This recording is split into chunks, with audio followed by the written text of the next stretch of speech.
Class 10th का maths का chapter number 4 जिसका नाम है क्वाड्रेटिक इक्वेशंस, इस चैप्टर के एग्जाम्पल नंबर 9 को डिस्कस करते हैं।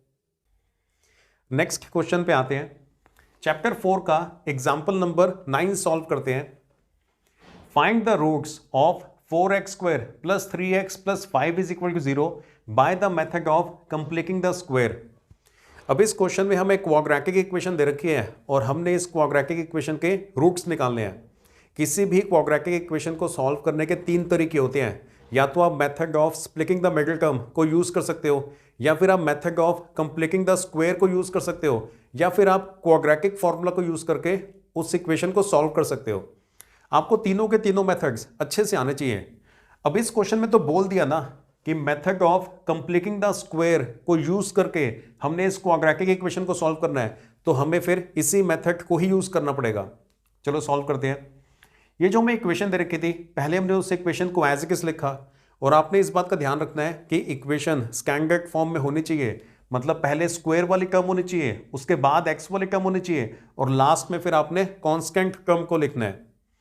अब यहां पे तो इक्वेशन पहले से ही स्टैंडर्ड फॉर्म में थी।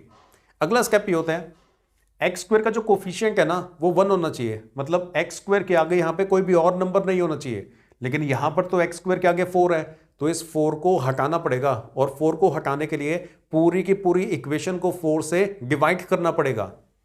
तभी हमने लिखा है डिवाइडिंग बोथ साइड्स बाय 4। इस पूरी इक्वेशन को हम 4 से डिवाइड कर रहे हैं। जब आप यहाँ पे 4 से डिवाइड करोगे तो 4 हट जाएगा, सिर्फ एक्स स्क्वायर बचेगा। यहां पे 4 से डिवाइड करने पे ये 3/4x बन जाता है और इस 5 को भी 4 से डिवाइड किया तो ये 5/4 बन गया। यहां तक क्लियर। उसके बाद ये जो कांस्टेंट टर्म है ना, इस कांस्टेंट टर्म को आपने राइट हैंड साइड पे भेजना है। तो ये 5/4 को आप राइट हैंड साइड पे भेजोगे तो साइन चेंज हो गया, -5/4 बन गया। यहां तक क्लियर हो गया। उसके बाद ये जो x वाली टर्म होती है, इसका जो कोफिशिएंट है, ये वाला जो नंबर है ना, आपने इसका हाफ करना है और हाफ करने के बाद जो आएगा उसके स्क्वायर को आपने दोनों तरफ ऐड करना होता है, लेफ्ट हैंड साइड पर भी और राइट हैंड साइड पर भी।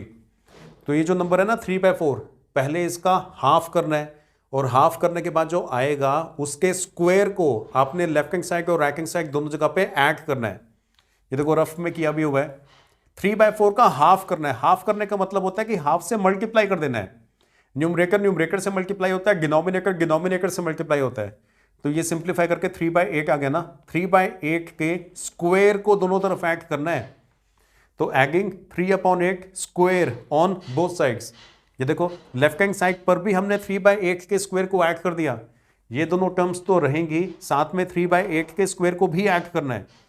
और राइट हैंड साइड पर भी ये -5/4 का -5/4, राइट हैंड साइड पर भी आपने 3/8 के स्क्वायर को ऐड कर दिया। क्लियर हो गया। ये जो नंबर होता है इसका हाफ करना है।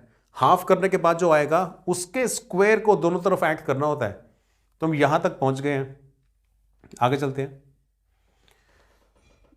हमने लेफ्ट हैंड साइड पर भी और राइट हैंड साइड पर भी 3/8 के स्क्वायर को ऐड कर दिया था। अब ऐसा करने का फायदा ये होता है कि लेफ्ट हैंड साइड पे ना हमेशा आइडेंटिटी बनेगी। या तो a + b का होल स्क्वायर बनेगा या फिर a - b का होल स्क्वायर बनेगा। यहां पे देखो स्क्वायर के नीचे x है ना, तो आपने x को लिखना है, और यहां पे स्क्वायर के नीचे 3/8 है तो आपने 3/8 को लिखना है। ये बीच वाली टर्म में अगर प्लस का साइन है तो प्लस का साइन लगाना होता है, बीच वाले टर्म में अगर माइनस का साइन होता है तो हम भी माइनस का साइन लगाते हैं, ब्रैकेट डाल के होल स्क्वायर। क्लियर हुआ। ये x + 3/8 का स्क्वायर जब आप ओपन करोगे ना तो ये ही बनने वाला है। a + b का होल स्क्वायर होता है ना, a² + b² + 2ab। उसी आइडेंटिटी को रिवर्स डायरेक्शन में यूज कर रहे हैं। ये a² + b² ये +2ab वाली टर्म है, इसको हम a + b का होल स्क्वायर लिख रहे हैं। रिवर्स डायरेक्शन में आइडेंटिटी को यूज किया है। क्लियर हो गया। यहां पे स्क्वायर के नीचे x है ना, तो आपने इधर x को लिखना है। यहां पे स्क्वायर के नीचे 3/8 है ना, तो यहां पे आपने 3/8 को लिखना है। बीच वाली टर्म में अगर प्लस का साइन हो तो आपने भी प्लस का साइन लगा देना है और ब्रैकेट डाल के होल स्क्वायर। क्लियर। ये -5/4 का -5/4 और ये 3/8 का स्क्वायर करेंगे तो ये 9/64 बन जाता है। 3 का स्क्वायर 9 और 8 का स्क्वायर 64। अगले स्टेप में एलसीएम लेना है। ये 4 और 64 का एलसीएम 64 आता है। अब न्यूमरेटर कैसे लिखे हैं उसे समझो। वैसे तो आप एलसीएम ले ही लोगे, मैं फिर भी एक्सप्लेन कर देता हूं। ये जो डिनोमिनेटर है ना, डिनोमिनेटर से इस नंबर को डिवाइड करना है, एलसीएम को डिवाइड करना होता है। डिवाइड करने के बाद जो आएगा उससे न्यूमरेटर को मल्टीप्लाई करके यहां लिखना होता है।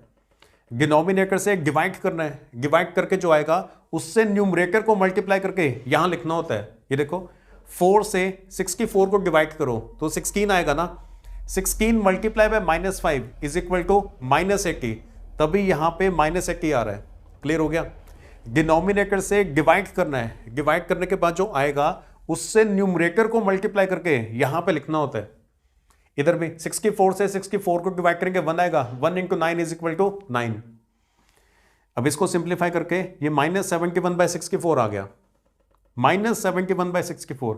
ये -80 में से 9 माइनस किया, -71 रह गया। देखना लेफ्ट हैंड साइड पे x + 3/8 का स्क्वायर है और राइट हैंड साइड पे -71/64 आ रहा है। किसी भी टर्म का स्क्वायर करने के बाद वो हमेशा पॉजिटिव बन जाती है। किसी भी टर्म का जो स्क्वायर है वो कभी नेगेटिव नहीं हो सकता।